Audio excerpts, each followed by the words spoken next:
Want to know what the movers and shakers of New Hampshire's performing arts are thinking? Welcome to New Hampshire Unscripted with your host, Ray Dudley. All the stuff I've got. I'm like, I have no idea what we're going to talk about, so I'm going to make stuff up. Yeah, good. Good. Now, you can use the headphones or not. That's up to you. I'm a fan of not using headphones because there's usually that delay. Yes. Which always drives me nuts as a guy who spent a lot of time recording in studios. You do. You know, well, doing back when I was more a musician and less a filmmaker. Yeah. You know, and then kind of get used to like listening to stuff with headphones on. And I'm like, I'm playing drums. Don't give me the drums in the headphones, which would always drive me nuts. There's some sugar and cream for you if you ever want your coffee. Coffee's up there if you want that. Oh, all right. I'll just keep drinking this. Just keep refilling it. Take that one with me to go. So Did you hit record? I did. Sweet. Yes. That's just... Yeah, as a good. filmmaker, No, I'm man, you know, every once in a while, you're like, what happened to that? Oh. Yeah. And I had to put it on. I learned the hard way. I had to put it on Do Not Disturb as well because someone calls and all of a sudden it stops recording. It stops. I don't mind that someone calls, but it just stops recording. It's funny too that, you know, we're talking about that in filmmaking now in the day and age that we live in. I actually have it in my car. I got, you know, this little Osmo Pocket thing that plugs into the side of your cell phone, and then I have a bracket for it that puts it on a little tripod, and it shoots, you know, 4K video on that with a nice little camera. I use it to film my son's baseball, basketball, soccer games now, and yeah, it's hysterical. You know, I don't have to bring a ton of gear, and then I'm not the intrusive dad where, you know, Dad, can you not bring the camera? So way down on my list is, yeah. Which is funny.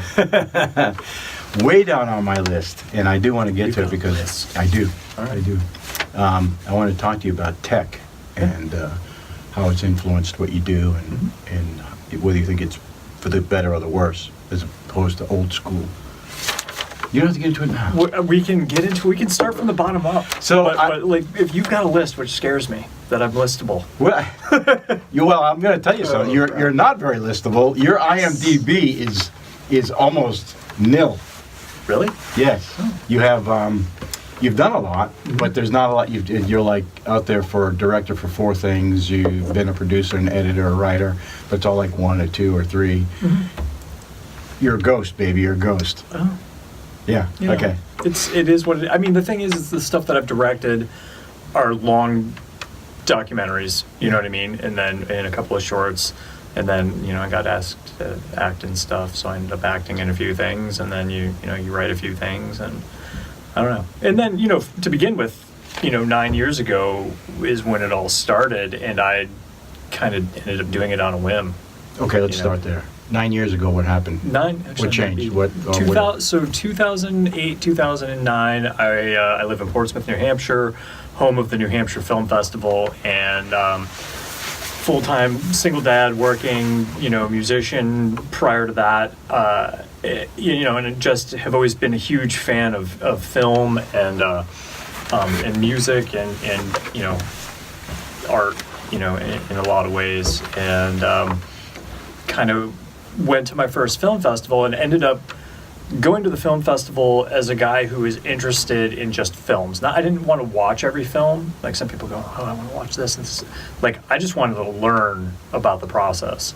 And so the great things about, you know, New Hampshire Film Festival, especially early on back in the day, is it really, really, really catered towards having filmmakers there and having a lot of panels.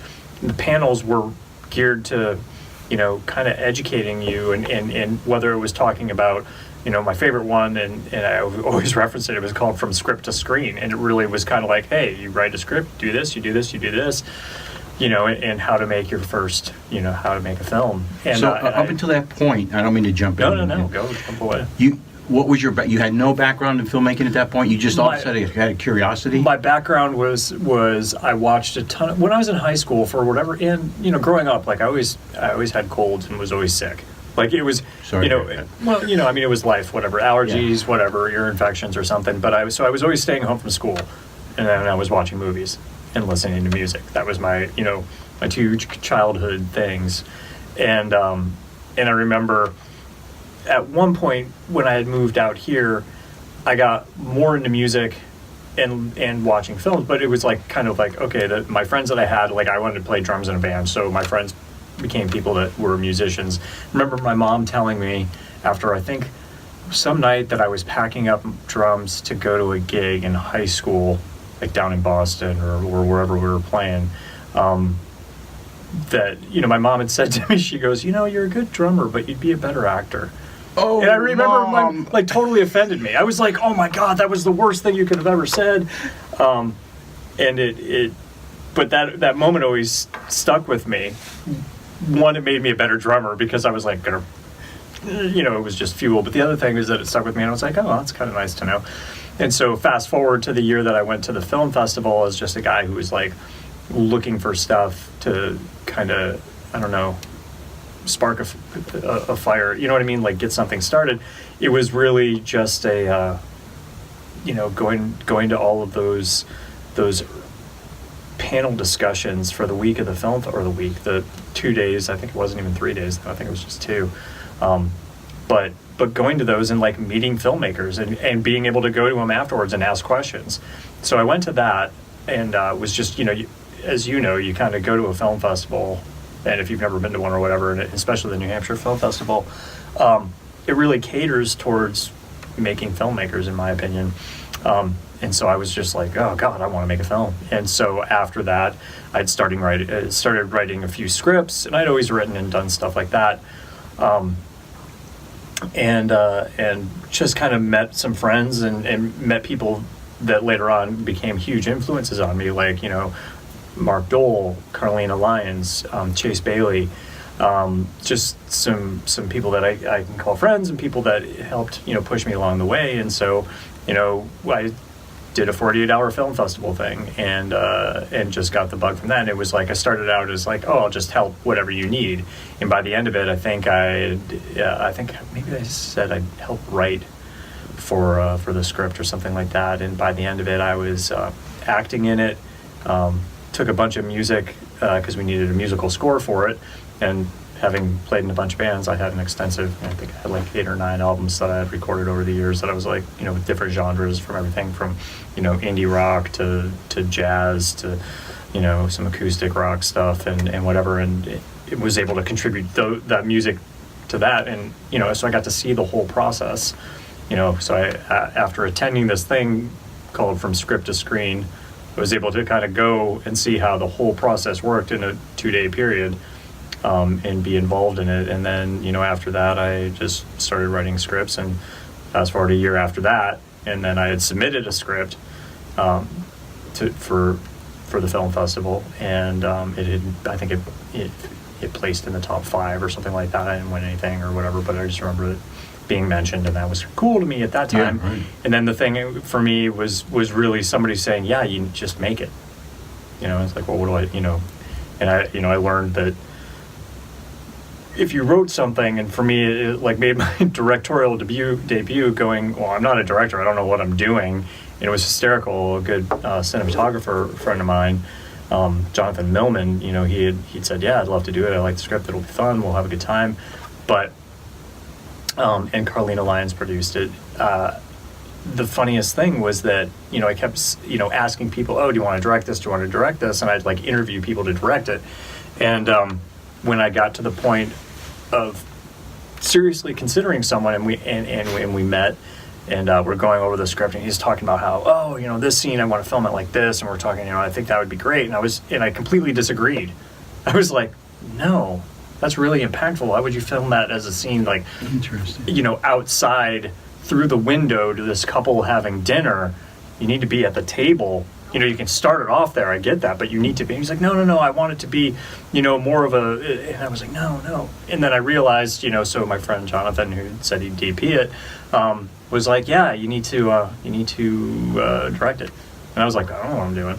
And so the greatest thing in the world was like, you know, yelling action, and then forgetting to yell cut, you know, because my first short film ended up having, you know, we shot it on a Red 1 when Red 1 first came out, and it was, you know, a $50,000 camera, you know, and then you rent a $100,000 lens package, and then you rent, you know, and then you have a bunch of friends, so all of a sudden your short film, you know, with 9 pages, or whatever it is at that point, becomes 30 people, and we filmed part of it in my house and friends' places and locations. But I was just like, so I've got 30 people between cast, crew, and PAs, gaffers, grips and stuff like that, and everybody pulling in favors. It kind of became like, if you rent the gear, we'll all just pitch in, we'll do it. And so it was just kind of funny going, all right, now I guess here I am in my house. There's 30. Is this the one about the psychic? Yeah. Yeah. So that one, which started out in my brain as being a full-on comedy. I know the trailer's very dark. It's super dark. It's friggin', the weird thing was, and that goes to show you too, sometimes your best intentions, it became, in my mind, it was a dark comedy, and everybody else was like, man, that's just a dark film. And I was like, I thought it was funny, but, it takes a bunch of people and the evolution of things. You can see things one way, and you cast somebody in a role, and you get these people involved, and, they take it a different way, and you don't, especially as a first-time director, you're like, I kind of like that. As opposed to saying, nope, do this. It's more a black comedy. And, I learned a ton, but, calling action and forgetting to yell cut. And everybody's kind of looking at me. I was like, oh, you cut. Oh, yeah. And I think I probably did it like this, like, cut. Because I was like, am I supposed to be here? Like, everybody showed up to do this. But, it's like the Nike slogan, just to do it. Yeah. And you just do it. And so it's baptism by fire. Yeah. Pretty much. I mean, why not? Yeah. Best way to learn. That's how I learned how to swim. Those 48-hour film festivals, if you want baptism by fire, that's the way to go. And that, you said that was one of your first endeavors? My first endeavor was a 48-hour film thing that we did called Tweet. And then my second, so I did that, and then I did we did a follow-up to it because we had once, I don't remember how it all went now, but then so we did a follow-up to it called The Bureau that was kind of like a spoof on The Office. And then I think after I had done that, I did, Chase Bailey had done his first kind of short film that had, it was a big budget short in the sense that it was a 4 or 5 day shoot. There were named actors, named talent in it. John Cusack's sister was in it. Oh, really? Yeah, Ann Cusack, who was in, like League of Their Own, and she's been in a bunch of, whether it's films or TV shows, but then, who else was in that? I just blanked on his name, and he was in Apollo 13. He's one of those guys that you'd reckon. He was on Lost. Brett Cullen, thank you, was in it. Chase directed it. There's a few other people in it, but it was one of those things. So then all of a sudden I signed up to be a PA on that. So my first day on that film, I was lugging tables and chairs up 2 flights of stairs for, craft services so everybody could have lunch.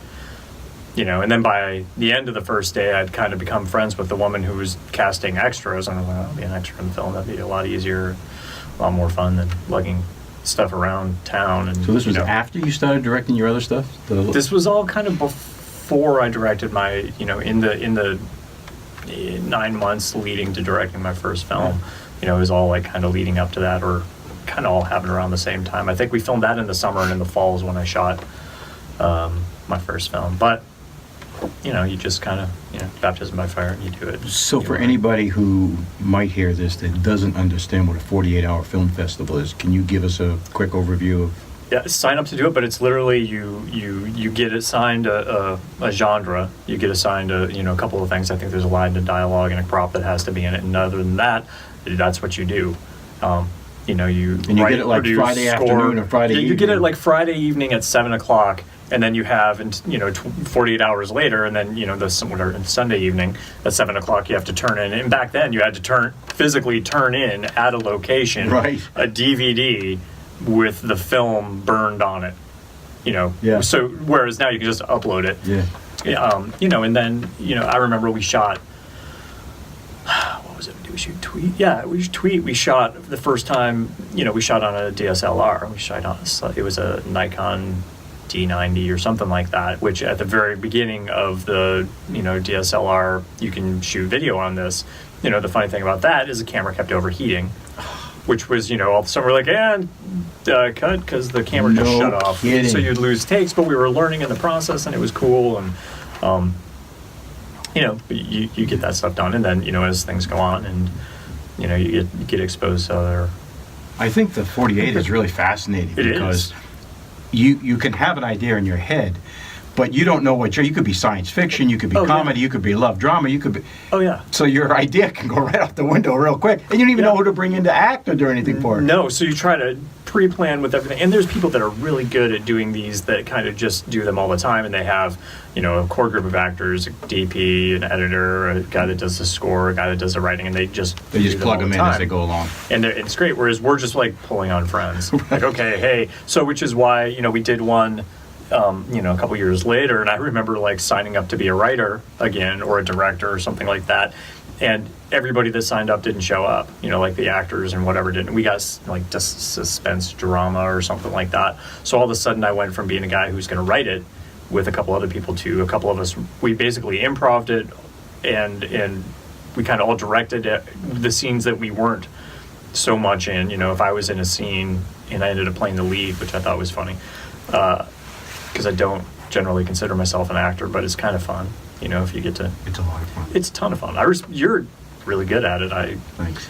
I used to think I was okay at it, and the more I go along with all this, I'm like, I'm better off behind the camera because I can't take anything I say seriously when I'm acting. So especially if it's a serious role, and then you just do it, and then in the end, it's really cool. You're like, hey. Especially if you've never done anything and you want to, it's a great way to be involved in something from start to finish and add something to your reel. You know what I mean? Like if you want to be an actor and you're like, oh, I just want to be an actor and I've done school plays. Well, there's a huge difference, as you know, between doing theater and doing film acting. And so it's a great way to make that transition and be like, hey, well, tons of stuff for film down in Boston and I want to talk to Boston casting, but I don't really have a reel, but do a 48-hour film festival, and there you go. And if you're really good about it, film. You've got the film that you guys do for 48 Hour. Have somebody do like behind the scenes, a little BTS footage, and you can use that too. So you've got some outtakes and just, nowadays with the fact that you can film you can. I don't recommend it, although I've shot documentaries where I had little scenes shot on a cell phone because. I had that, and it's 4K, and you laugh about that, but it's a great way to shoot. Yeah. That was one of the things that's how I got even interested in really film. I've been stage acting for a long time, and I kind of want to transition because there was something about film, and I didn't know anything about it, and I forget where I saw like an audition notice for Scott Millett. They were going to do a 48-hour. Film, and for some reason I was down in Lowell already, and he was holding an audition, I think, in Somerville. Or maybe I was down in that area. But anyway, I had no idea. Literally, I had no idea what this entailed. So I go down there, and I audition for it, but in the back of my mind, I'm thinking 48-hour film festival, it's probably just a lot of garage kids, putting on film. I had no idea that this was a big thing. People get really involved in this. Oh, the production levels are they've only gotten better over the years that I've seen that. I refuse to do, I don't refuse, but I just don't do them anymore because, well, once you've done it, you're like, yeah, I was awake for, I think I slept for, 2 hours and we were editing and going through, just, it's a lot. Yeah. But it's, at the end of it, you're like, man, especially like if you're a director, I would imagine now going back to that and being like, let's do this because it gives you something that, you can, it's a short film, you can submit to a film festival if you want, or, and I would even think about it this way too, like shoot the whole thing. If you've got a script idea or whatever, and I might be going, pissing off a lot of people in the 48-hour film project, but shoot the whole thing because you've got all the resources, but also make a cut of it that might be a little bit longer that doesn't include the line that you have to say and the prop you have to say. And, you can kind of finagle your genre a little bit to be able to put something together that's like, hey, if you've got this idea, you can make it work. Yeah. And pull out of that shoot, you might be able to shoot enough footage that you can make a completely separate film, that, you kind of pulled everything together, you did your thing for 48, and you can turn it around and do it for a short film, submit it to film. And in 48 hours, you've got a film. That's the thing that's amazing. As opposed to a 3-year project or a 5-year project. Yeah, having done both. Telling you, man. So, for a newbie, it was a great learning experience because I had no idea what went on behind the scenes. None whatsoever. I had never been on a film set, and it was just I was enthralled. It's chaos, and the clock is ticking, and you can feel the pressure as time's going on, and people are like, we got to get this scene done because we're running out of time. Yeah. We got to edit this, we got to put it on the DVD, we got to get it down there. But it was really cool to see how all the parts fit together. Oh, yeah. I've seen it on stage, but not in film, and this was really pretty cool to me to see how this stuff can and cannot get done. Oh yeah, I've known people who didn't finish their film. We didn't get ours in. We were like, what Scott Malik was like a minute late or something. Yeah, and they're sticklers. They're like, sorry, They were.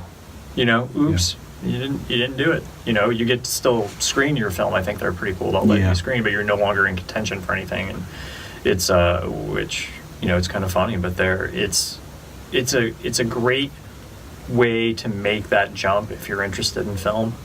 Or at various aspects of it, whether, with acting, directing, editing, and you get to see it all firsthand. And the cool thing is I can say, as a guy, you just spoke to this again about the beginning, but, as a guy who didn't go to film school, watched a bunch of films. Going back to those days when I was a sick kid, man, all I did was watch films. I'm the most, when I was younger, my parents hated watching, and friends hated watching films with me because I'd be like, oh, this is the part where this is going to happen. They're like, how do you know it's going to happen? Because it's Act 3. You know what I mean? Like you kind of go, well, here, you had all this stuff happen in Act 2 that built up to this whole setup. thing, Yeah. and now this is Act 3, and this is where we're going to get our resolution, and this is how, and unfortunately, that's just how storytelling is in film, and it's not a bad thing, but it's just like I learned that through osmosis, I guess, and you realize as you get older, or whatever, that film, whether it's shot on a digital SLR, whether it's shot on your cell phone, whether it's shot on the latest and greatest Hollywood Red, Alexa, whatever, whether it's shot on film, you're telling a story, and so if you're telling a good story, you can do it on the for next to nothing shoestring budget. There's people that make great film on shoestring budgets. It's just telling a great story and getting it out there for people to see. And 10 years ago we didn't have the YouTube thing that we have now. You didn't have social media. You didn't have there wasn't Facebook. You couldn't. There's a lot of things that are available now to filmmakers as far as marketing, promotion, advertising, getting people together in an easier capacity. But recording, editing, producing, putting out good content is a lot easier now. Yeah, and that's almost a curse too, though, right? Because so many more people can do it now, and you can get lost in that crowd.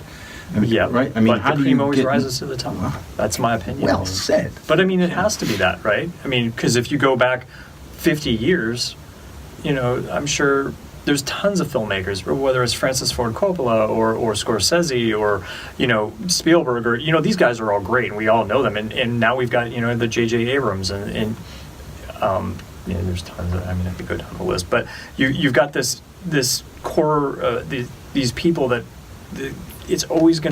you're always gonna see the best work. You're always gonna be that stuff is always gonna make its way up. So Quentin Tarantino, which I don't know if he ever said, I never went to film school, I just went to films, but I love that quote because now we're living in a day and age, and he kind of helped kick that off. But you can learn to make a film by watching film, content on YouTube on how to create content, and then just kind of extrapolate that and put together a cast and crew, and you can do a small, Scott and I have always talked about we need to do a feature horror film because between the He's got the trailer. He's working on it. Exactly, or to just do it because it's fun, and you can make what's going to look really good and be a great, just tell a great story. And the joke for he and I was always to do a horror film, because that's what has the ability to make the most money.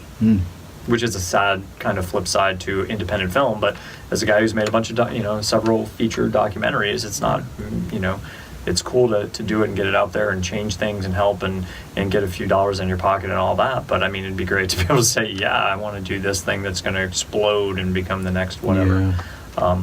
But you never just know. have the call fire. You don't know. There's tons of films that bomb at the box office that make, Right. that people, just kind of shrugged his shoulders and the test audience said that was going to be great, and we failed to make our ROI on that film. Yeah, and, right. Now we're not going I don't know. Not sure where to go. I have a lot of questions, but my questions are. Some is about the mechanics of filmmaking. Some is about you as a filmmaker. Well, let's just get the mechanics out of the way. So, okay. That's an easier question.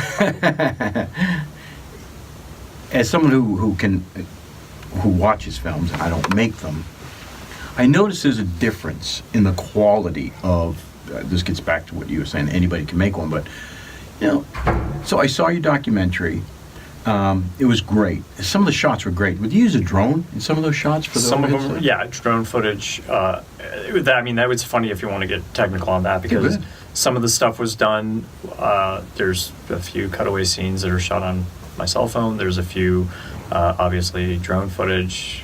Fortunately, a good friend who's a very good drone pilot, and was like, hey, let's go through some footage I shot the other day. You can use this, which is awesome. It looked really cool. Some of it is me shooting handheld with a Sony A7S.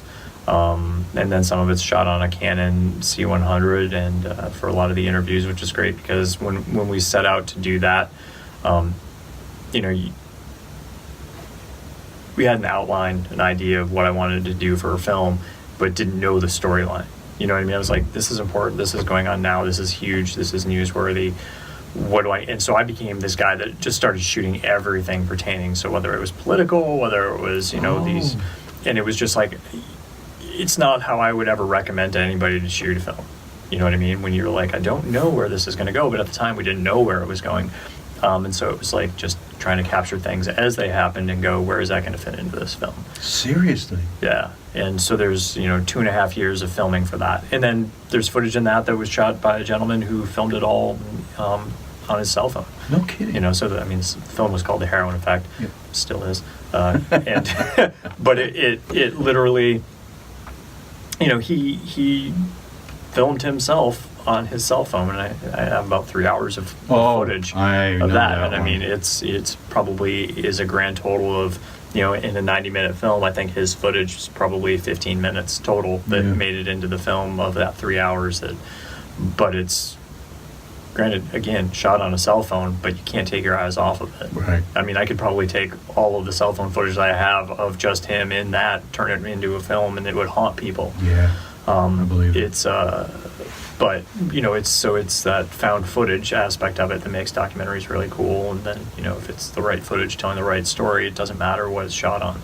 I will say it always matters how good the audio is. Maybe that's where audio is the key question is going to be, because I've seen some films made by not professionals. You can tell it's off somehow. Maybe it is the sound. It's kind of canned. Tinny or something. Because I watch your film, and it's a film. It works like a film. It looks like a film. But then you watch some others, and you're like, dude, that's not professional. It's not that that's not cut right, or there's something about it that's off. It's not. I don't know what it is. I think years ago, Christian filmmakers had that problem where they did it, but there was something cheap about it. I don't know how. I hope that's not that might not be the right way to say it, but. No, I think I know what you're saying. I think for a while, independent film, and that line is blurring now a lot, but you can give somebody who doesn't know what they're doing the greatest equipment in the world, and it's not going to come out good. And you can give somebody that knows what they're doing the worst equipment in the world, and it's going to be amazing. And I think, given those things, and it's the cream rises to the top thing, and the same thing goes through with, you hear musicians talk about it. You can have, Eric Clapton play the same beat up piece of crap guitar that you got some other kid playing, and one of them will make that crap guitar sing beautiful. You know what I mean? And it is just, that's where the craft, the technique, the ability to tell stories and do something in a way that's different and piece it all together and tell a story with a story arc and timing and playing to the beat. There's so many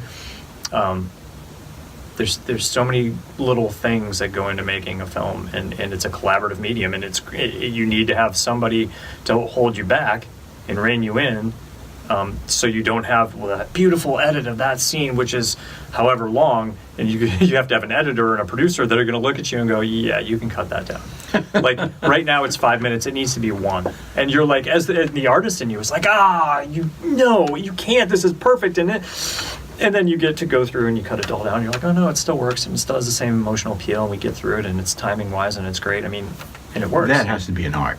To be able to look at something and compress it down and still get out of it what you want. Yeah, and it's important, and it's that thing that's a huge part of the art form, and I think, it's a learning process. I mean, I learned to editing this last documentary because I realized I couldn't afford to have anybody else edit it, and so I was like, all right, I need to learn. You did all the editing on that? Yeah.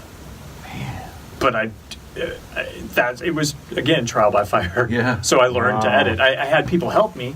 I mean, Mike Bernard who owns Fuel Creative in downtown Portsmouth. He does a lot of like live stream and film editing and commercial and industrials and stuff like that.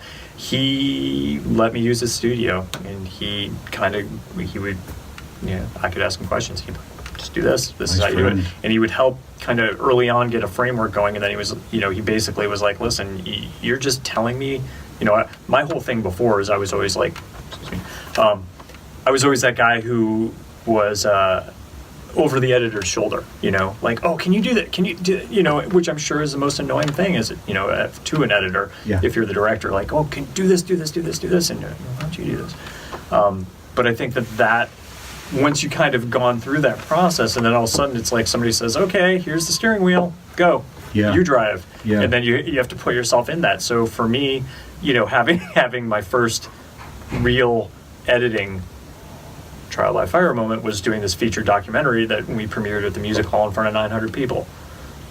And when you sell tickets to 900 people, and you're like, oh crap. Yeah. You're kind of, I sat there and I don't remember much of the actual film. I just remember sweating, knowing when certain things were going to come up, and I'm like, I don't know if I'm going to lose the audience and they're going to hate me, or because of how I edited things, or how I shot things, or the story points that I'm telling and stuff like that. So you just kind of make yourself super vulnerable. You put yourself out there, and you're like, okay, great, I got to go do it. And it's a scary process in that sense. I mean, think about all those things that you're like, oh, I want to do this, and this, and then doing them and putting it out there. And I always hold myself accountable because, like, when I wrote the summary to the Heroin Effect, and showed it to somebody, I'm like, okay, well, I showed it to somebody, so now I have to do this. As soon as they're like, yeah, it's good, I think that's a good film, you should probably do that. And I'm like, oh, all right, put it out there. And then you have accountability. I love this. I really do love this. I mean, when I say it fascinates me, this fascinates me. Theater doesn't fascinate me. I can do it. Film, literally, so to go from an idea all the way through that end product, which is released, and all the things that go in between it, like the editing, where you have to sacrifice something. You're sacrificing to get. You have David Mamet called it killing your babies. Did he? Yeah, it doesn't serve the story. You gotta cut it. Sometimes you're cutting. There's scenes in that film that never made it into the film. That it was like, I'd sit there and be like, I can't cut it. I don't want to cut that. That's so great. And it would be like, it's too long and it doesn't drive the story. Oh, man. And so when you have a producer, when everybody always jokes about producers and like, what the hell do they do? They just stand around and blah, blah, blah. Yeah. Having a good producer, and Carlina was wonderful in that film. She'd be like, nope, that gotta kill your babies. I don't know what a producer does. What does a producer do? What's their role? I mean, I always think of them as maybe they're a gopher, or they try to get funding or something. But I have there's that aspect for like an executive producer. A real producer is somebody that helps you tell your story, helps you with the funds, helps you get the people that you need. You know what I mean? So whether it's getting the right editors involved early on, they help you throughout the entire process of, you're telling your story, and then they help you say, you have to cut this. You have to stop filming. It's a documentary. At some point, you kind of sit there and you're like, well, I've been doing this for 2 years. Maybe I should stop. And then your producer's like, yeah, you've got enough. Why don't you start editing, make that film? You know what I mean? Or whatever it is, and it's just kind of reining you in. And as an artist, I think you don't know how to stop or where to stop, and you want to.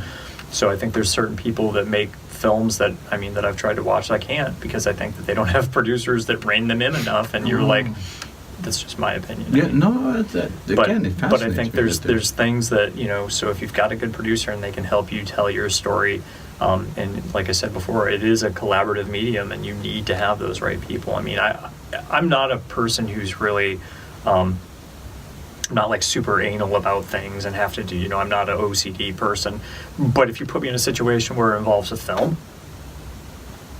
I will get lost editing one scene over and over and over and over, and whether it's shooting it in multiple angles and different takes and just over and over, because and then really when it comes to editing and you think about pacing and you think about the musical score, for me the music in the film is so much more important.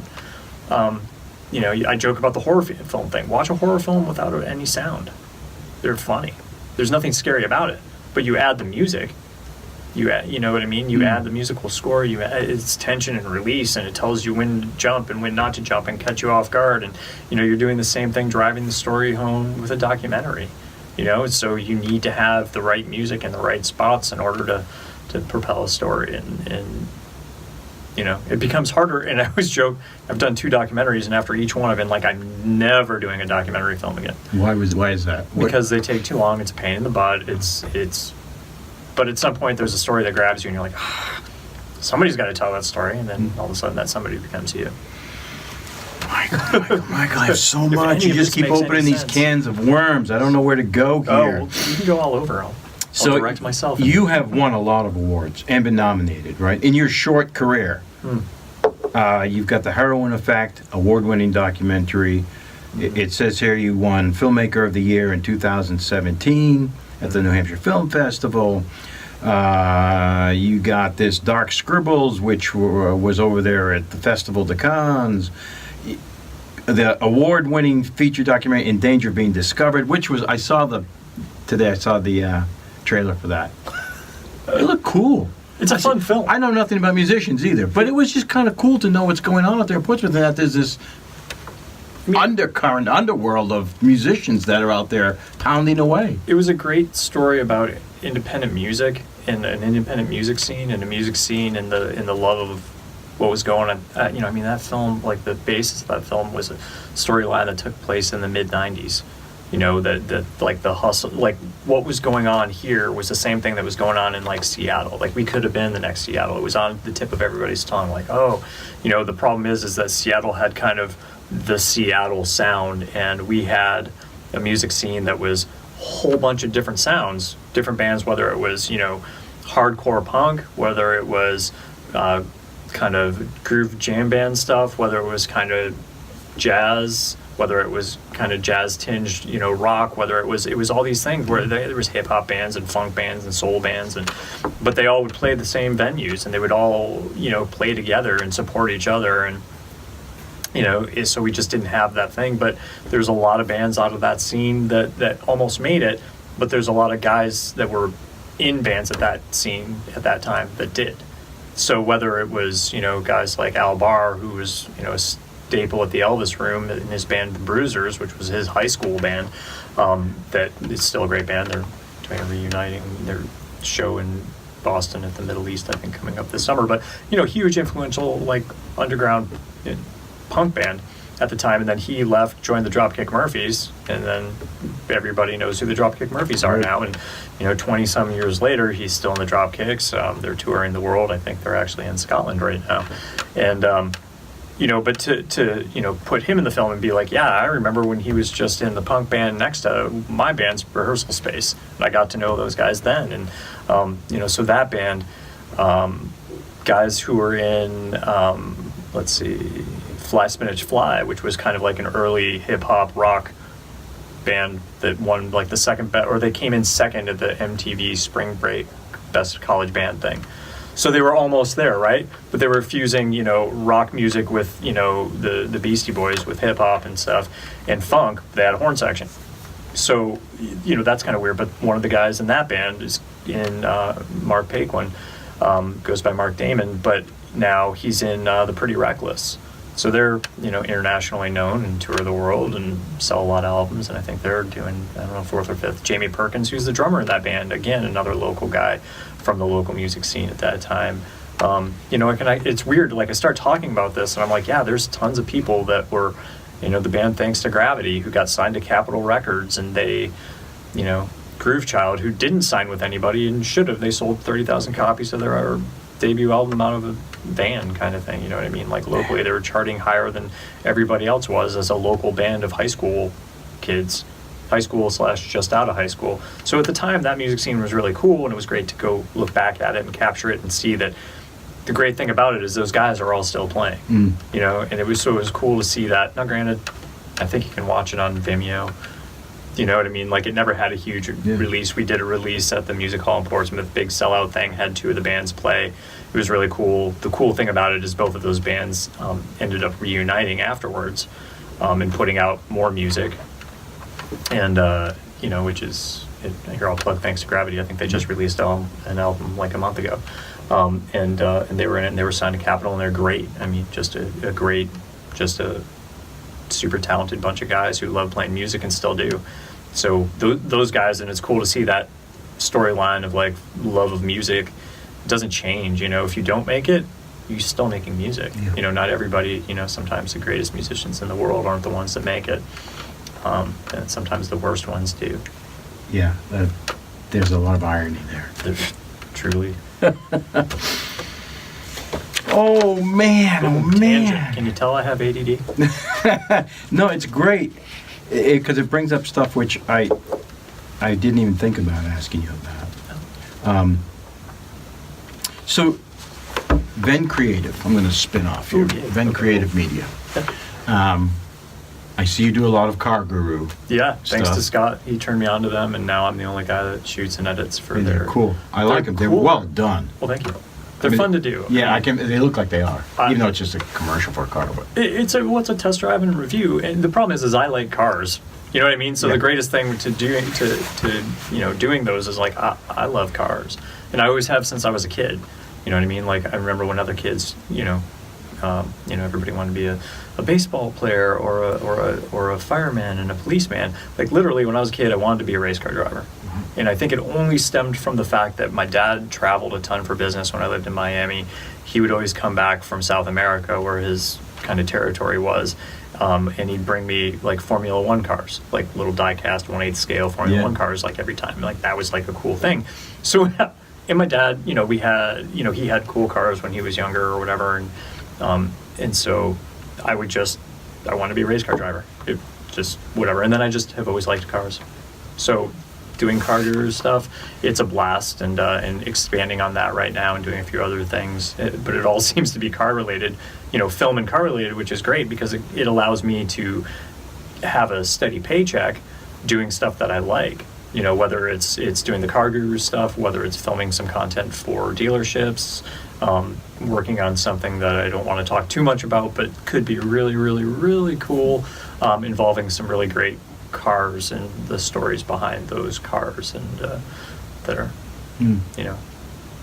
coming up. So doing that, and it's great too because I think that there's something that I did learn kind of post being the social media director of a company after doing my last documentary and filming for that and doing it and realizing that sometimes taking that creative aspect of filmmaking and just being able to tell little stories, whether it's interviews with people who are, in my case, I've done a bunch of stuff with people based from the Heroin Effect, and then telling stories of people in recovery and finding recovery, or, whether you get to have those moments, whether it's in interviewing for a documentary or interviewing for a commercial or interviewing for online content for somebody, and it becomes telling stories. Yeah. And, even in the Car Guru stuff, you're telling a story about the person's version of that car, so it is a commercial thing or whatever, but if you're doing it and you're doing it well, I think you're going to have fun, and you get to get some great takes and pull people's personalities out a little bit more and have fun doing it. Yeah. I used to think that was just a trite saying, that you're telling a story, being a filmmaker. Well, because I don't know, I'm ignorant is really what it is. Maybe it is. But no, I don't think it is. I think once you get a feel for what's happening, you understand there is a story in there. It's kind of like a sculptor. He sees what's in the block or in the clay before it's ever made. He's got that. And that story's going to come out. They have to get it out, really, basically. Yeah. I mean, well, but we're doing the same thing here that you end up doing in if you're doing a documentary and you're talking to somebody and you're the director of the documentary, you're the guy behind the camera, so to speak, whether you're running the camera or you're just the guy asking the questions to the person who's going to be in this documentary film, and you're doing it, you're trying to tell their story. You know what I mean? And so in that process, you're asking questions, you're pulling things out. You're going to go through and review all that footage that you shot and find the best things. As it is, you and I are talking, we're doing this podcast. We're asking you, we're having a conversation that's bringing up stuff that you didn't even think to ask. Right. So as a filmmaker, I always laughed, when people who I've known or have thought that, oh, so you're just basically going to show up with a bunch of questions and you're going to ask me. I'm like, no, we're just going to sit down and have a conversation. Because if you're doing a documentary and you're dealing with people who aren't actors, that aren't used to being on camera, and all of a sudden you're like, all right, we're going to set you up in front of a camera, sometimes two, maybe there's lighting, maybe there isn't, but you're going to be mic'd and you're going to be wearing a lav or are going to have a couple mics. I think it's your job as the director of that documentary is to make everybody, make them comfortable, make them forget that there's a camera in the room. And, doing a film on heroin, you're getting people to tell stories that are not things they really want to talk about. Yeah. Doing stuff, when we did In Danger of Being Discovered, and we're talking about kind of this magical period in that music scene in that time. I mean, you're getting people to tell these stories that are like, oh, man, I remember we did this gig, and blah, blah. You're helping them tell those stories. And the greatest thing that I learned in the instances in doing those docs was to shut up and listen and just listen, allow those stories to come out. Yeah. And make people feel comfortable, so that all of a sudden, at the end of it all, they look around and they're like, oh my God, I forgot there was a camera. Yeah. Then you've done your job. I can see where you have to the process has to be very organic and malleable, because there's jewels in there you don't even know exist yet, right? And at some point you're like, oh, that was rich. The happy accidents. Yeah. Yeah. Well said. That's a great phrase too. It's what I think I stole it from the Happy Little Trees guy, the painter there. You know who I'm talking about? Oh, yeah. I think at some point he had said that and that stuck, and I've heard other people use it, and I'm like, but it's a happy accident. I mean, I can't tell you how many times I thought that, you're filming something and you're like, we'll do one more take. You guys do what you want to do. How would you see that? You're like, oh crap, that's great.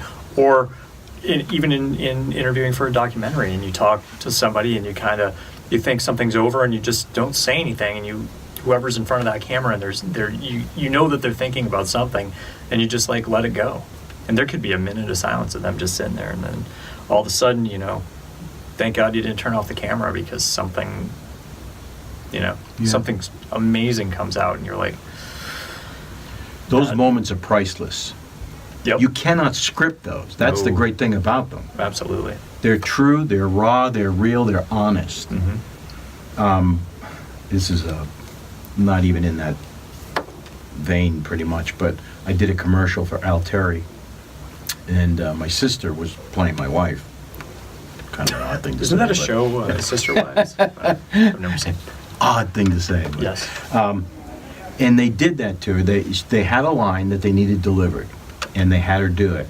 And then they just said to her, just improvise. Say it any way you want. And she kind of yelled it or kind of screamed it harshly. Mm-hmm. She was playing this like Gladys Kravitz, nosy neighbor kind of thing. Mm-hmm. And they loved it. The first time she did it, she just kind of screamed, and it was exactly what they had wanted. But they couldn't verbalize it earlier, They didn't know that they wanted it. Right, good, excellent point. I mean, sometimes you do get things about, like I said, way back in my, my first film and directing it, and not thinking I had a dark comedy and that was funnier on my hands, and realized that it was a lot darker with the comedy, and it was how the people played it. And thank God they did. I learned, in that first, casting for that, the woman who played the lead in it, I was so glad that I cast her, and I was so glad that she played it how she did. Because in my mind, it wouldn't have worked had it played the way that I thought originally it was going to. And then, I mean, I ended up having another guy who I ended up basically firing. My first film cast this guy, did a table read, and then had to just be like, I think we need to recast the male lead in this because it's not what I thought. You know what I mean? Yeah. And we got a guy who came in and slayed it. And, he was exactly what, and it was great too when I remember talking to him on the phone and, days before we went into production, cast him, gave him the, and I had sent him the script, and he was like, he goes, oh, I love it. He goes, it's really funny. Like, this guy says stuff that I could hear myself saying at some point in my life, like I was that guy. And I was like, thank God, and then, then I met him, and then he did it, and I was like, dude, you are, spot on. So, you get those happy accident moments, but where you kind of go, oh, all is lost. But, and the other thing too is I always think it's great, like if you have the time and you're not super rushed, but if you can say, all right, you guys just give me what you do a take for you, for the actors, or so to speak, like, all right, we got what I think is going to be the one, but you could have actors come in and blow the doors off of a scene because they play it differently, and, Yeah. So, you've done some documentaries. You do some stuff for the Car Guru guys. What else you got baking? I have my Nemesis film that is a short film that I wrote in 2012 that I might be shooting this summer. Feature length? No, it's a short. It's a short. Probably it'll be a 5-minute film. But I say it's my Nemesis because I wrote it and I never filmed it because it's not easy. It's because it's a silent film. When you challenge yourself with something? That's interesting. Like the dumbest thing that I could have ever done was like, dude, I'm like, oh, I need to challenge myself with this. And it comes down to, okay, it's storytelling without words, and then you've got to get the right actors and the right things and everything like that. And it just never came together when I wanted to do it before. And now, just with the way things are as far as cameras and being able to shoot certain things certain ways and get away with a lot of stuff, and it's just finding the right actors to work with. And I've got a couple of people in mind and would love to be able to get them to do it. I'm just still kind of, I looked at the script and I was like, okay, the idea that I had then is still there. Need to update it and change it a little bit so that it's not what it was, but it's better, and it'll actually probably shorten it. But it's again, doing that. But yeah, it's a silent film. It's kind of in the vein of Buster Keaton and Charlie Chaplin, but with kind of a moral and not a moral story. That's the wrong word. It's got a heart to it that was very much my own personal journey. I think in a weird way of being able to let go of the world of working in corporate America or working in that job that you hate, and day after day, and your life is the same every single day, and being able to find a way to let go of that and move on doing something that you love. So that was kind of the impetus for that story, and doing it in a fashion that hopefully that whole story arc gets told, and there's multiple layers to it, because with this story, I'm being super vague. I know it's okay. Sound weird. I know. I get it. But not judging a book by its cover, and you know what I mean. Having so there's, and I think there's just elements of my own life, and I think that's where,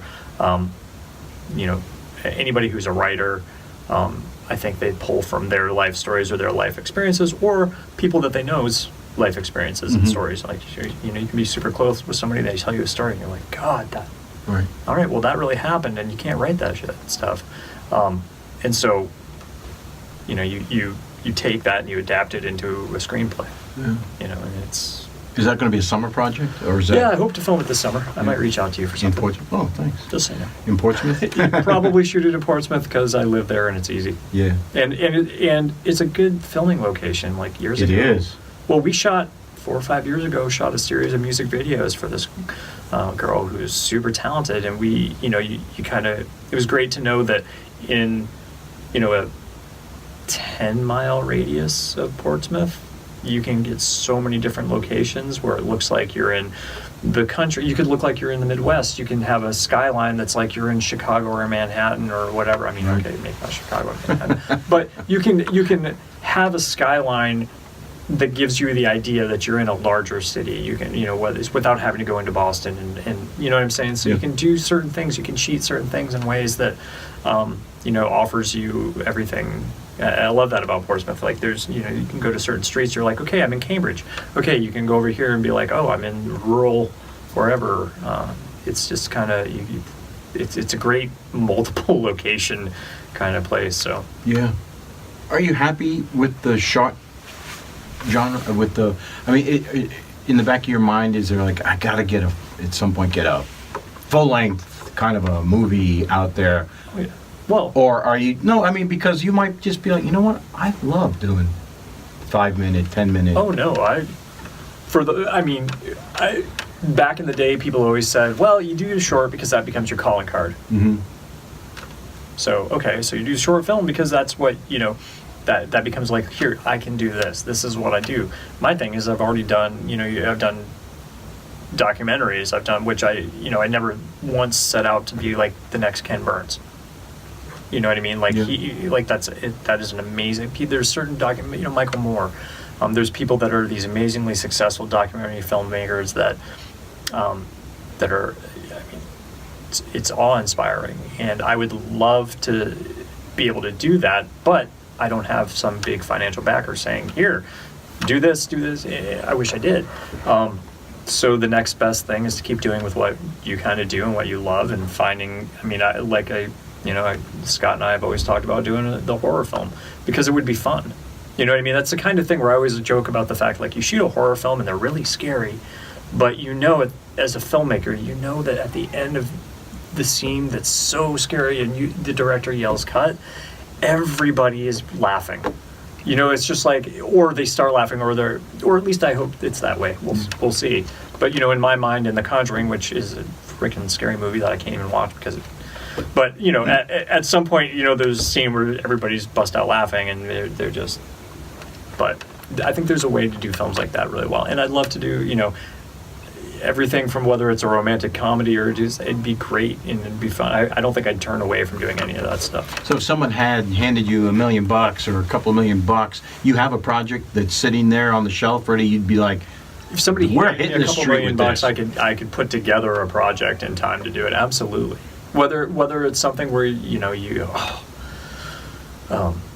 think there's if somebody wanted to give me the money to do something like that, there's all of those different things I could definitely see. One at some point, absolutely would love to do. Yeah. It's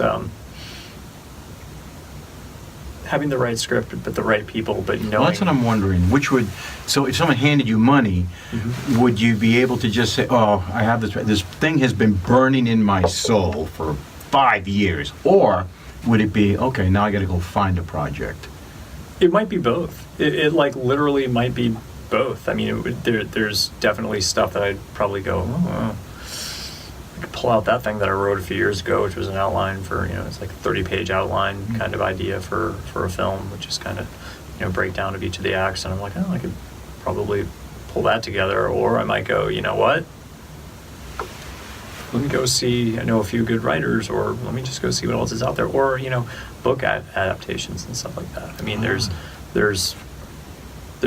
other, if you think about it right now, what makes the most money at the box office? Comic book movies. And if you think about what a comic book is, it is essentially a film. It's a storyboard with a story Right. from start to finish. So Yeah. you go, okay, we have now cut out the writing. Well, we got the story. We're good. We got the writing. We got the dialogue. We've got it storyboarded for us right there in the panels in the comic. What do you got to do? You look at that and you go, okay, great. We got to cast this person. You know what I mean? Like, Right. so there are certain, a very good friend of mine who I grew up with, his dad and my dad went to college together. They're still best of friends. But my friend David Peterson is is probably about to be a household name in a lot of ways, and or at least I hope I want that for people who are artists that have tried and been successful for so long. But he does a comic book called Mouse Guard. Started it 10, 12 years ago, has grown it. It's an amazing comic. He's been very successful. He's won the Eisner Award at Comic-Con. He's, I think, more than once.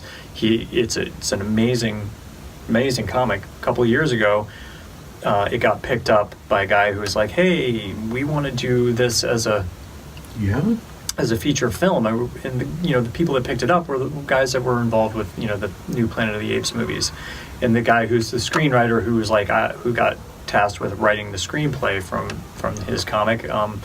Wrote what was it, Rogue One? You may have heard of it. It was a Star Wars movie. Yeah, a small one. So and so those people are involved in it. Now it's starting to get cast, and there's bigger names that are attached to it. I just want to see that become the next. It has so much potential, and they're great stories. And I've known David since we were kids. He's a couple years younger than me, and he's an amazingly talented artist. And as little pieces, 2 years ago we were hanging out in Michigan at my parents' place, and he was telling me about it got picked up, and, that's just where it's at, whatever, but, hey, I'm not expecting anything and whatever, but it's really cool to know 2 years since then, we're now at a point where we're talking about, okay, there's big name people that are attached to it as the voices for these characters. And for his characters, and he said something at the time, but I've heard him say it in like Facebook posts and stuff like that.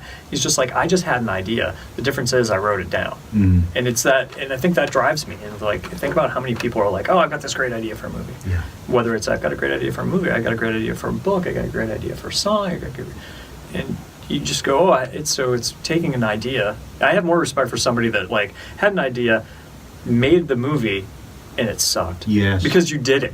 Right. You know what I mean? Like, yeah, my hat's off to them. It's too, like, if you've done it, and I mean, and then to get it done and put it out there, and the same thing goes with a song, movie, book, whatever. I mean, my latest thing is I've joked for a couple of years now, and now I'm getting more serious about it, is I have a book idea that I want to write, and have started. And it's that thing where I'm like, okay, well, I said it, I talked to enough people, I'm like, I can't keep putting this off, I got to do it. But because at some point we all die, and I don't want to die. I don't want to be like that guy that's like, let me be optimistic, 97 years old, going, I really wish I wrote that book. Yeah. Why didn't I take the time to do it? Screw that. Yeah. But if that 97-year-old guy was smart, he'd still do it. Yeah. There's still time. I mean, until he's in the grave. We're guaranteed nothing, and so, I mean, at least I get to say, hey, I've recorded a couple records. Or CDs or albums or EPs or songs, whatever, at some point in my life. And I got to play some really cool venues and some really cool audiences, and had those experiences. And then, to be able to go, okay, cool, I got to do some films that, people got to see. It wasn't just I made this film and I screened it to the, whatever. I mean, the Heroin Effect was on PBS. We did it. Whoops, sorry about that. So...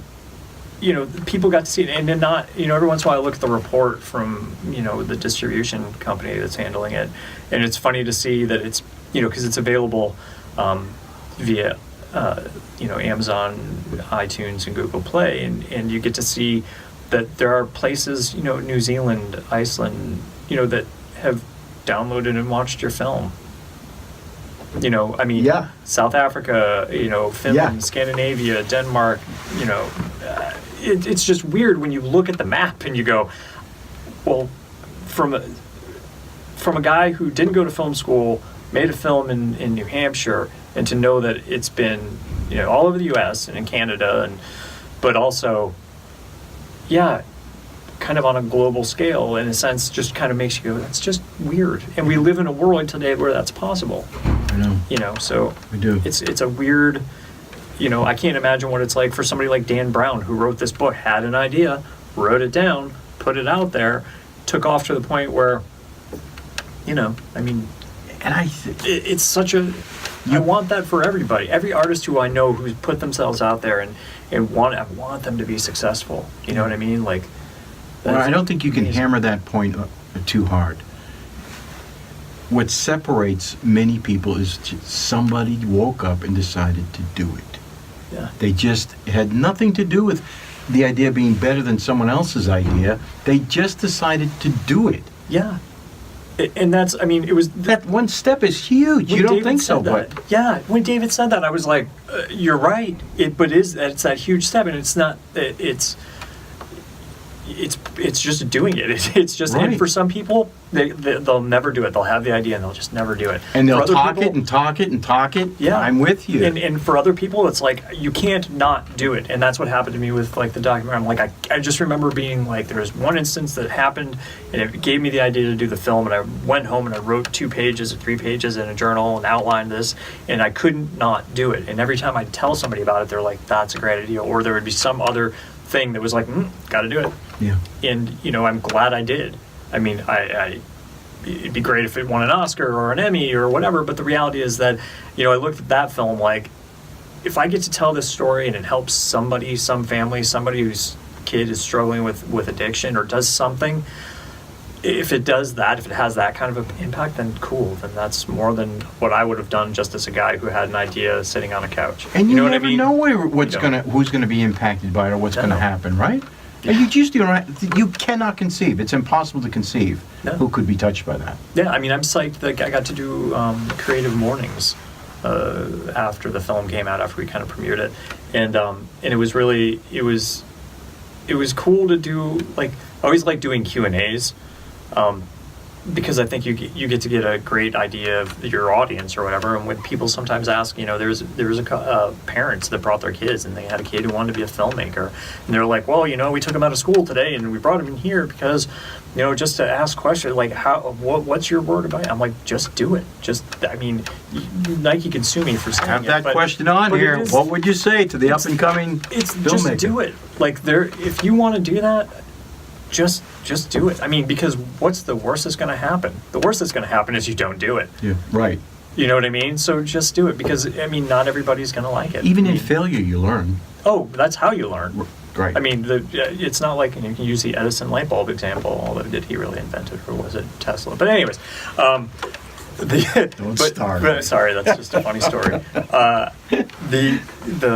Just, you know, you learn through that process, and I mean, you the first thing, and even as a filmmaker, everybody goes, your first film, you're like, oh my God, I've done the great thing, and I did this film, and it's going to be amazing, and it's going to win awards, I'm just going to go out there, and then you do it, and you realize after you go, oh, okay, it's like a student film. You know, and your ego goes into check or whatever, and you go, well, okay, well, but then you go, but well, I did it, so cool. Yeah. You know, Yeah. It's just, you know. I know it well because my wife and I built in our house a rocket mass heater, which is crazy kind of wood burning stove, but it involves adobe clay and everything. Mm-hmm. And along the way, I had kind of documented what we were doing, and one of the reasons was because I had to do a lot of research because I'm from New England, I know nothing about adobe clay, I know nothing about how it works, and so I figured maybe there are other people who don't know too, right? So I just kind of wrote down all these problems that we had and where I found the answers from, and I wrote a little booklet on it, and I published it out on Amazon like 4 years ago. That foolish little book kicks out $100 or so every month, like great. clockwork. And like what you were just saying, it's in Poland, it's in Ireland, it's in Hungary, Japan, Germany. Yeah. I'm like, what? Who in the world is reading this thing? People all over. Right. And that's, I mean, it's great if your goal is to set out and make a ton of money. It's even better if your goal is to set out and do something because you can't not do it, and then you make a lot of money. Yeah. You know what I mean? Like, Yeah. I think there's something to be said about that, or getting an award or an accolade or something like that for your effort. And I think that, you know, there's something to be said about just putting yourself out there or doing it and making something that other people can identify with. Yeah. Well, I think that's a much richer experience, right? Because you're doing it out of passion, you're doing it out of just fun, without any real expectations of what could happen. Right. And when it does happen, that feeling is just enriched that much more. Yeah, it makes all the time that you spent, whether it was writing your booklet, right? Yeah. And publishing it and putting it on Amazon, or all the time, the countless hours in the editing studio, or the countless hours of like driving somewhere to go do an interview. And you're like, I don't know, what am I doing this for? I don't know if this is going to work out. Right. Is this even going to make it into the film? Or you know, the amount of time you spent writing a scene over and over and over again, because you know, what is it? The joke about writing is rewriting. Yeah. You know, and over and over and over. And then I think the worst thing is you write a script, you're like, this is great, and then you give it to actors, and then you go, I need to. That's better. You know, and there's something about just that putting it, you know, openness to do it and put it out there and getting it done, and then seeing that proliferation, and then, you know. Yeah. In my book, it's like, it's better to do that than, you know, I'd rather do that and fail at it in a sense, or not fail, but do it and be able to say, okay, well, but I did it, versus go, God, I wish I would have done that. Yeah. You know. I don't know anything about Venn Creative. So, is it a collaborative event? Are you by yourself? Is it you? It's just me Okay. right now. I mean, I hope that it'll grow in time and be. But you know, right now it's just an excuse for me to have just a company for me to be able to do content for corporations and stuff like that. But at some point, I imagine that it'll probably do a film, and it'll it's just that. You know, there's something to be said about, I talked to a friend of mine when I thought about doing it, and he was like, yeah, why wouldn't you do that? Of course you should do that. And I was like, well, yeah, but I don't even... And he actually said, well, why don't you just call it Venn Media? It's like, oh, that's kind of cool, because my last name is short, and it's sort of, if you know anything about the Venn diagram and whatever, you can... And he was like, well, that'd be a cool name for a media company. I'm like, yeah. And then I realized that was taken somewhere. It's in the UK or somewhere, or Michigan or something. Yeah, there's a couple of them. Yeah, no, there is. And then and so I was like, oh, well, what if I call it Venn? And the other thing is, like, Venn Media, the URL was astronomical. Oh. It was a couple $1,000s. Really? It was ridiculous. For the domain? Yeah. Oh, that's terrible. So I was like, oh, I'll throw creative in there because that's important. It becomes $1.99. Exactly. And I was like, okay, great. Cool, that worked. But yeah, no, it's just, I guess it's just a way for me to keep doing what I like doing, and hopefully it'll grow, but it's just a... Are you able to make a living at it now, or do you have a side job that you do, or this is it? Good for you. Yeah. It grew out of necessity too, because I'm a full-time single dad, and my son's going to be in high school next year. Oh my God. But yeah, I'm old. It goes by fast. It does. And but one of the things is I've always been very much involved. Like I never really wanted to be that person that was always traveling for work, or working 7 a.m. to 7 p.m. kind of thing. And I always wanted to have be able to be there, drop them off at school, whether it was dropping them off at daycare, or not have to have them in daycare every day, or being able to have a work schedule that worked around my life schedule and have a really good work-life balance and be able to go to all the games. I mean, I'm going to leave here today, and he's got a game tonight. Nice. He's pitching tonight. So, or at least I hope he is. He was sick this morning, not feeling all that great the last couple of days. But he was like, I'm going to... So I think he'll be fine. It's just a runny nose. But, it's that kind of thing where you're like, that work-life balance. I think it's important to be able to see, as a, I think it matters more to me as a parent.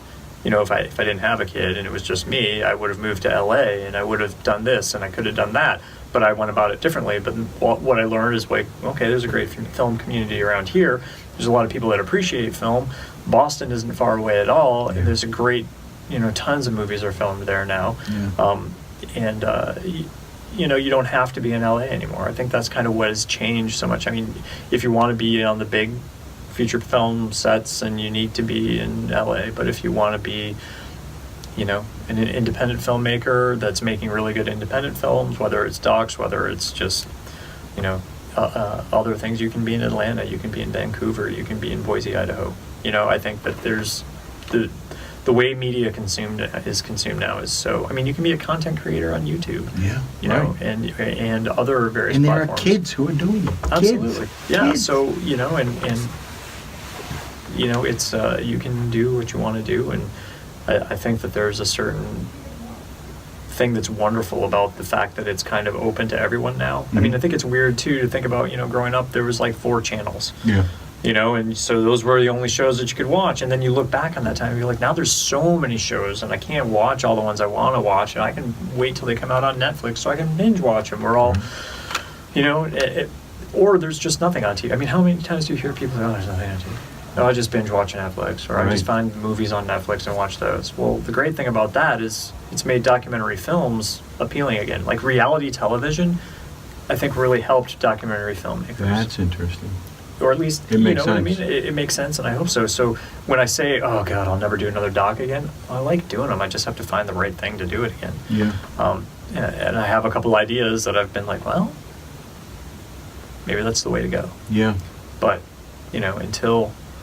You know, in each one of them, there's epic failures in each one that you learn from. That you go, okay, for the next one, I'm not going to do that. I'm going to make a different set of mistakes now. Right. yeah. You know, and hopefully the outcome is going to be good. But you still like the film festival out in Portsmouth? Yeah, I love it. Yeah. I mean, I always go. It's great. They still have wonderful panels. I always make a point to attend as many panels as I do films. You know, they get good films. It's great to see. It's alive. What's amazing to me is how alive it is. Oh, it's. I mean, there's still, and you don't get to see it as many times. Like if you go to see a big budget Hollywood film, you don't hear applause at the end of the films. You do occasionally, but you don't. It's not like a live experience where like you go to the film festival, you see a great short, you see a great documentary, you see a great feature, you see a film that you may not have caught in the theaters because it's kind of smaller, independent, or has a limited release. But you see something that's really good, and you hear an audience react to it, you know, collectively react to it, applaud for it.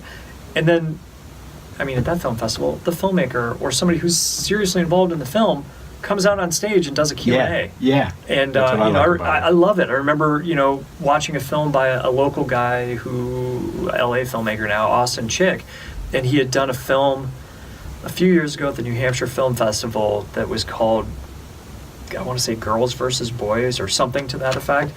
And I remember watching it, and it was a really interesting film. It wasn't what I expected. I think a lot of people were kind of like, whoa, this is a little bit more horror-ish than I had expected with this whole, and it was definitely had, and there was a term for it that he used, and I don't remember what it was, but it was great. And the Q&A thing, I think, because there were people that got up and left because they're like, I can't watch this scene. This isn't what I expected. Like, whoa. And the great thing was listening to the Q&A afterwards and listening to Austin explain, well, this is a whole genre of film. This is a style of film. People that like this genre love this kind of film. If you don't know about it and you don't like it, you're going to hate it. And there's people here that hate it. But, you know, you made it. It's great. I don't know if I'd call it a great film. It's a really interesting film to watch. I remember it ending and me going, oh, okay, I know what that was. But not everybody, you know, had the understanding of it. So it was one of those, you know, David Fincher Fight Club moments where you're like, oh my God, it's what, it's, you know, so you have that kind of thing. Or Black Swan. I might be giving away films now that are, spoiler alert, that were done years ago. But, you know, having those moments in a film where, you know, an audience goes, oh, God. You know, that's what's really going on here. And it's great, going back to this original point, is that you go to see that film and you go, man, this isn't what I wanted or what I expected or what I thought I was seeing. But then you get to meet the filmmaker afterwards and have him explain certain choices about this is why that scene went the way it did. This is why it ended how it, this is what that was. And you learn from it, you know, as a fan of film. You know what I mean? Even if you're not a filmmaker. Yeah. Even if you just like movies. Like I always talk to people, and they're like, well, I'm not a musician. But I always laugh. I'm like, yeah, but you listen to music. I mean, music isn't just for musicians. Films aren't just for filmmakers. Yeah. I had a guy in here a few weeks ago who, he's a DJ for doo-wop. And I was telling him, what I love about summertime when music starts coming back out, the Beach Boy stuff, you know, all the summertime music, is they start talking about the story behind the song, the things that you don't know about, how a song came to be, or what was involved in it, and that's what's really cool about the movie. You watch the movie, but you don't know necessarily what went into making that, or that, like you said, that scene, that one particular moment in a film. Yeah. That, to me, that's fascinating. It's what makes film festivals great. And I mean, and by the way, I love the Beach Boys. Yeah. I've seen them like 11 times. Have you really? Oh yeah, I grew up. My dad loved the Beach Boys. Endless Summer was my first vinyl record. You know, I still to this day, Brian Wilson's a genius, hands down. That's a great movie too. The one that John Cusack played Brian Wilson. Yeah. I forgot the name of it, but it's great. I thoroughly enjoyed it. Loved it. I mean, amazing. But knowing the stories behind the making of Pet Sounds, and or the Beach Boys. I mean, that's good. It's great. Just knowing that, I think that behind the things, getting a glimpse behind the curtain for a lot of people is a great thing about going to film festivals. Yeah. And, for young aspiring filmmakers, I mean, the New Hampshire Film Festival, they have the aspiring, young filmmakers workshop that Dan does. Oh, I didn't know that. Yeah, if you're just a kid and you want to go to the New Hampshire Film Festival, you'll be able to make a film and get it screened at the music hall at the end of the film festival. Really? Yeah, it's called the Young Filmmakers Workshop. Now, how cool would that be? It's very cool. Yeah, no, Dan, oh crap, it's not Dan. Dan, forgive me. I know too many Dans, and I'm going through all of them right now, and I'm failing. The Rolodex is spinning. Yeah, there is, and it's spinning. And I'm an awful person. Anyways, no. Oh, it's not Dan. Anyway, yeah, not enough coffee today. It'll come to you when you're. It'll come to me when 5 minutes after we leave. While you're watching your son pitch tonight. I'll look on my phone and be like, oh, it's. But my point being is, it's a great experience for kids that are interested in film to be able to get some firsthand knowledge about making a film. And Mac Edge, Dan, there's another Dan. Dan lends the editing computers for kids to edit for that on.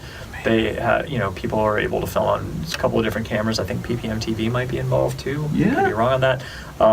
But if they're not, they should be. Yeah, right. But yeah, they go out and write a little short film. They have everybody, they're broken up into teams. These kids all collaborate, write it, direct it, edit it, act in it. And then in the end they get to screen it, and it's pretty cool. Dang, yeah, that would be cool. Yeah, and I think I wish when I was a kid I could have done that, because maybe I would have made less music and more film. Maybe. But maybe. What's your favorite piece of technology that you use now? I mean, it's probably one. I guess it's editing software that's available now. What do you use?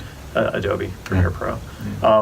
It's amazing to me. Like to think back that it wasn't that long ago that people were splicing film. I know. And to be able to say, wow. I mean, then again, I look back at the first time I was ever in a recording studio as a kid playing in a band, and it was a 1-inch tape or 2-inch tape machine you're recording to, and now it's all digital, and it's great. It's amazing to think of how much the costs have come down, and the fact that you can go out and buy a camera and you can shoot a film on it. If you want to have something with interchangeable lenses, you can get a DSLR that shoots 4K and it's going to look really good, and you can get different lenses that you're going to be able to just get a prime lens kit, even if you're just renting it from Rule, or you can even rent a camera, and you can do things much cheaper now than you could as little as 10 years ago, 20 years ago. Yeah. You know what I mean? And to think, 15 years from now, I know. Where is it going to be? Do you know what I mean? So that's why I guess it goes to storytelling. I always say and think that, it's like real estate agents, and they're like, oh, location, location, location. And I'm like, film is the same thing. It's just story, story, story. And at least I think that's what it should be. And I think the people that are the really good, content creators that are out there right now are using their personality in ways to tell story that is engaging and captivating to a large audience. And I think that for content creation, I think that's, when you've got somebody who's doing all that themselves, I think that that's what's working. I think, there's just a way to tell a story and just captivate an audience. And if you can do that. Yeah. Do you have a contemporary here in New Hampshire who you love their work? You're like, oh my God, man, they just do such great stuff. Or are you your own contemporary? Your own, like, I'm it. No, God, no. No, there's tons of, I mean, the thing is like, I think everybody, everybody that I know that's had films screen at the New Hampshire Film Festival or film festivals across the country, I got to meet some great people from LA who came out and screened a film called Squirrel this past year. Oh, yeah. They had multiple showings. They had they added a showing. Yeah. And I actually, became good friends with them to the point where I was like, hey, can you send me the link to that? Because I actually want to have a screening at my house for my son and some friends and neighbors. Cool. And we did that. We actually, but, Jordan Long was a great dude. So I think anybody who's making films and getting them out there, that's what it's about. I mean, I think that's how this whole community kind of, I think it's really great that everybody's kind of helpful to one another, and I think that there's a lot of people who are filmmakers around here that it's like, hey, Scott's a good friend. We met at the film festival. Oh. And we were neighbors, but when Scott and I met, it was just because we ran into each other at the film festival and we were just talking. And I was like, I have no idea who that dude is. Never met him before, never seen him before in my life. And then we just started talking, exchanged numbers. Then we realized we lived on the street away from each other. Literally, I could throw a rock from my backyard and hit his window. So, but now he's in Austin, and he'll be back. He'll be back. They'll come back. Yes. Exactly. No, I mean he may, and if he does, then we'll do a film. Yeah. You know what I mean? Like we've always said, you're whatever happens, and even if you're still in Austin or you end up in LA, I mean, like we'll do something for sure. He's hot to do something in a horror genre. He has been for a long time. He's working on a doc right now. We were talking about it yesterday. His Love documentary. And this is breaking news. I knew nothing about it. No, he's got a documentary idea, and he's talking about it. And we talked about it yesterday, and it'll be cool. It'll be great to see, and I'll go to wherever that premieres and support the hell out of that. Because I love when friends, like it is. Again, it goes to that thing where tons of people have ideas, but write it down, do it. Yeah. Hold yourself accountable to it. That's right. Like, just freaking do it. Yeah. All right. Well, do we have anything else on that list? I have a lot, but that's all I. Did we run out of time? Did I talk too much? No. This is it's just content. One last thing. If you were going to give a talk to a group of filmmakers, or would-be filmmakers, or wannabe filmmakers, what would your topic be? What would be, and maybe it is that just do it thing. But if you're going to give a TED talk, they invite you down to do it. What are you going to say? I think that is there is something to be said about just do it. Having that idea, like when I have an idea that hits me and something I want to do, like keeps me up at night. Like I lay in bed awake thinking about it. It's just constantly in the back of my mind. It's always going on, and I know I'm not the only one that has that, and I'm not alone. And if you've got that thing that's going on in your head and putting it to paper and writing it down, or just being able, and then just getting to the point where you do it, and not expecting perfection, just getting it done to do it, just to satisfy that own creative voice in your head. But then I think along the way it allows you to collaborate with other people, which makes it better. You know what I mean? You can't do it all by yourself, even though sometimes you have to. If you've got somebody that's there to kind of rein you in a little bit, or help with direction, or just figuring out. But nowadays that there's so many different avenues. I would encourage anybody to do it, put it to paper. Like I said, tons of friends who are really successful and on their way to even greater success, and it's because they did that, and you can't expect it instantly. Do you ever have a time when you just kind of freewheel, where you just have friends over to kind of mull things over, or maybe a couple of friends are writers, or a couple of actors, or a couple of other filmmakers, and you're just like, let's just get together, we're gonna have a barbecue, a few beers, just shoot the breeze, see what happens? I wish I did more. Scott and I used to kind of just do that because we were just neighbors, and we would be like, what would be cool? I think that's I think if you're in I think that's a great thing to do. Like, it's a great way to kind of hash out an idea and see what works and what doesn't work before you actually, pick up a camera and start shooting. I think it's that collaborative aspect of it, and it doesn't have to be, it's like it takes a writer director or two people that are one writer, one director, a good idea for, an editor and cinematographer. Just, you could get a handful of great, talented people together, or mildly talented people, you know what I mean? But together, they're amazing, and being able to do that, I think, is, a few years ago, and this is sort of diversion from this conversation, but I watched a really cool documentary called The Cutting Edge, not the skating movie, but it's about editors and directors working together and stuff like that.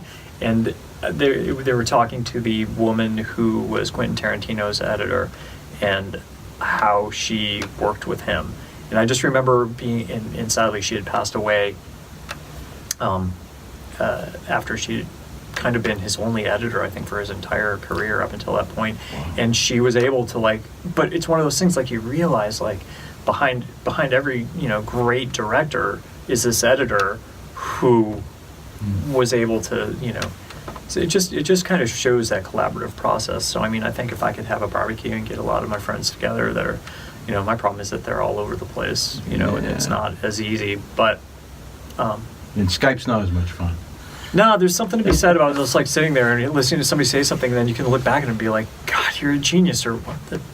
Right. You can't do shut that, up, or whatever. But no, I think it's that collaborative aspect is huge. And I also think that the one other piece of advice, going back to everything, is good audio makes or breaks a film. Yeah, touch on that. So that's the second time you said it. So flesh that out. What's the problem here? If you don't get good audio, you can't hide bad audio. It just ruins everything. If you don't have good audio, you're screwed. And what's bad audio sound like? People know it, but what?